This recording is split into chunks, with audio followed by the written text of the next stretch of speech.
Hi friends வணக்கம். Welcome to trending சமையல். Friends இன்றைக்கி வீடியோவில் நம்மளோட டெய்லி லைஃப்பில் நமக்கு தேவைப்படக்கூடிய நிறைய யூஸ்ஃபுல்லான டிப்ஸ் அண்ட் ட்ரிக்ஸ் வந்து இந்த வீடியோவில் ஷேர் பண்ணியிருக்கேன். ஒரு டிப்ஸும் கண்டிப்பாக உங்களுக்கு ரொம்பவே யூஸ்ஃபுல்லாக இருக்கும். வீடியோ வந்து ஸ்கிப் பண்ணாமல் பாருங்கள். ஃபர்ஸ்ட் டிப் என்ன அப்படின்னு சொல்லிட்டு பார்க்கலாம். இந்த மாதிரி நம்ம வந்து வாங்கிட்டு வந்து வச்சு யூஸ் பண்ணக்கூடிய புளியெல்லாம் பார்த்திங்கன்னா ரொம்ப நாளுக்கு வந்து நல்லா இருக்கணும். இதில் வந்து பூச்சி போட்டு அந்த மாதிரி புழுக்கள் இதெல்லாம் வந்து வரக்கூடாது அப்படின்னா எந்த மாதிரி ஒரு மெத்தடில் நம்ம இதை வந்து ஸ்டோர் பண்ணி வைக்கலாம் அப்படிங்கிறத பார்க்கலாம். எப்போவுமே நம்ம வந்து புளி வாங்கிட்டு வர்றோம் அப்படின்னா அந்த புளியில் வந்து பார்த்திங்கன்னா நிறைய அந்த புளியோட விதைகள் வந்து இருக்கும். அதே மாதிரி உடஞ்ச ஓடுகள் வந்து ஒட்டிக்கிட்டு இருக்கும். அதே மாதிரி நிறைய காம்புகள் வந்து இருக்கும். அந்த நரம்பு மாதிரி இருக்கும் பார்த்திங்களா, அது எல்லாத்தையுமே நீங்கள் வந்து கொஞ்சம் நேரம் டைம் எடுத்து அதெல்லாம் ஃபுல்லாக க்ளீன் பண்ணி எடுத்துட்டீங்க அப்படின்னா புளி உங்களுக்கு வருஷ கணக்கானாலுமே வந்து கெட்டு போகவே போகாது. நான் வந்து ஃபுல்லாக க்ளீன் பண்ணி எடுத்துட்டேன். நான் எப்போவுமே வந்து புளி டிமார்ட்டில் தான் வந்து வாங்கிட்டு வருவேன். அந்த மாதிரி வாங்கிட்டு வர புளி வந்து ஃபுல்லாக க்ளீன் பண்ணி நான் வந்து தனியாக எடுத்துட்டேன். இந்த மாதிரி உதிரி உதிரியாக இருக்கும் பாருங்கள். நம்ம அதெல்லாமே பிச்சு பிச்சு எடுக்கும்போது இந்த மாதிரி சின்ன சின்ன பீஸாக தான் நமக்கு கிடைக்கும். இது எல்லாத்தையுமே உங்களுக்கு டைம் இருந்ததுன்னா ஒரு நாள் ஃபுல்லாக வெயிலில் போட்டு காய வச்சு எடுத்து வச்சுக்கோங்க. நான் முன்னாடி வந்து காமிக்கும்போது புளியோட கலர் உங்களுக்கு தெரிஞ்சிருக்கும். இப்போ காமிக்கிற புளியில் கலர் வந்து நல்ல டிஃப்ரெண்ட்டாக கொஞ்சம் கருப்பாக இருக்கிற மாதிரி தெரிஞ்சிருக்கும்.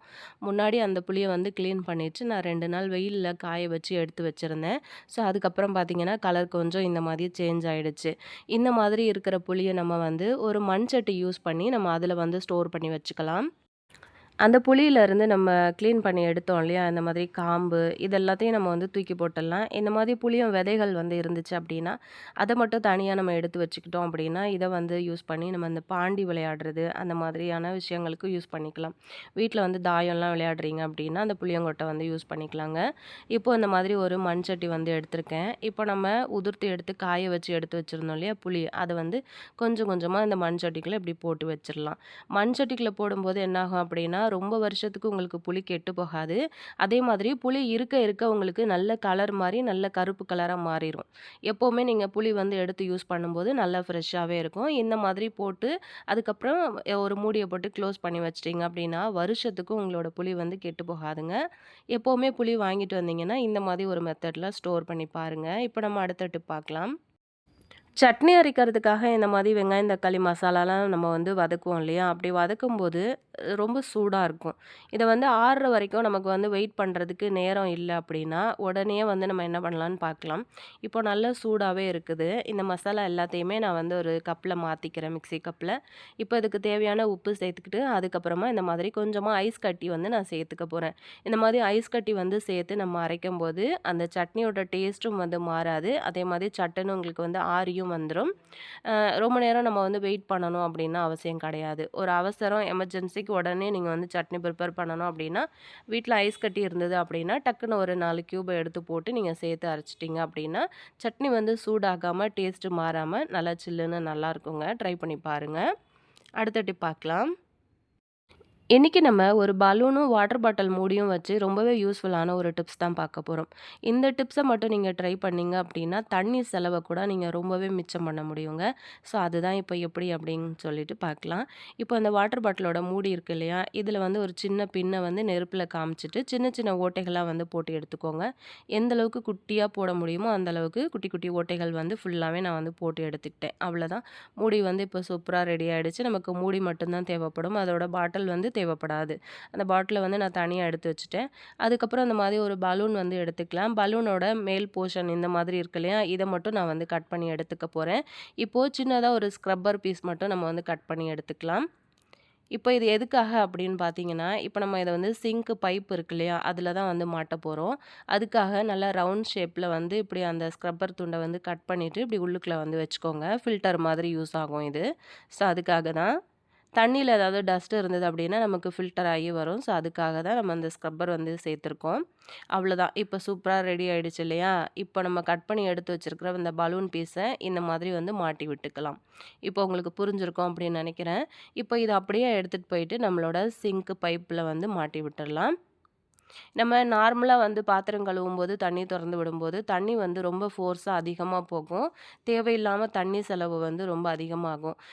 நீங்க இந்த மாதிரி வந்து யூஸ் பண்ணீங்க அப்டின்னா, தண்ணியும் வந்து கொஞ்சமா வரும். அதே மாதிரி இப்போ நம்ம வந்து சிங்க் எல்லாம் கழுவுறோம் அப்டின்னும்போது, தண்ணிய வந்து புடிச்சு புடிச்சு நம்ம வந்து ஊத்தி விடுவோம் இல்லையா?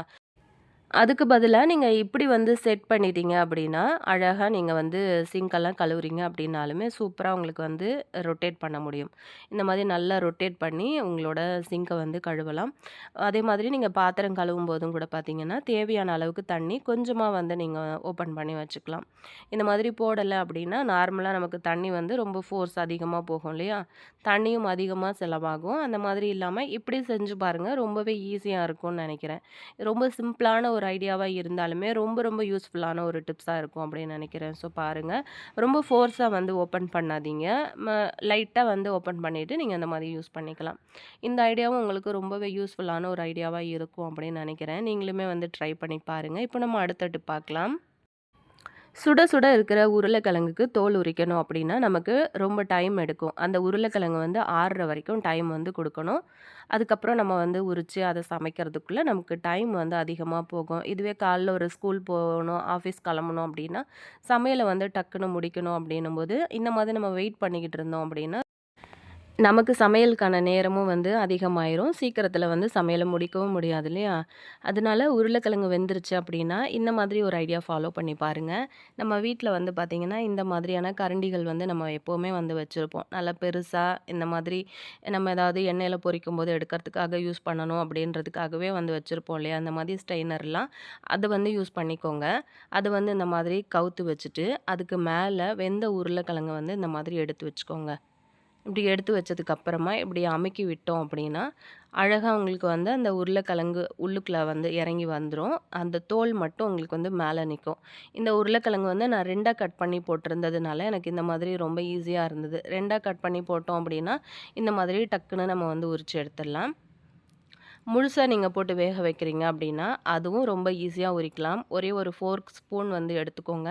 அந்த உருளைக்கிழங்குல அப்படியே குத்திக்கிட்டு, அப்படியே நீங்க ஒரு விரல்ல அந்த தோலெல்லாம் பிச்சு எடுத்தீங்க அப்படின்னாலுமே, ரொம்ப ஈஸியா வந்துரும். ஆனா, இந்த மாதிரி நீங்க செய்யும்போது என்னாகும் அப்படின்னா, உருளைக்கிழங்கு உங்களுக்கு உதிரி உதிரியாவும் கிடைக்கும். டக்குன்னு நம்ம சமையல்ல போடலாம். அதே மாதிரி உங்களுக்கு தோலும் வந்து ஈஸியா மேலேயே வந்து நின்னுடும். இந்த ஐடியாவும் உங்களுக்கு ரொம்பவே யூஸ்ஃபுல்லான ஒரு ஐடியாவா இருக்கும் அப்படின்னு நெனைக்கிறேன்.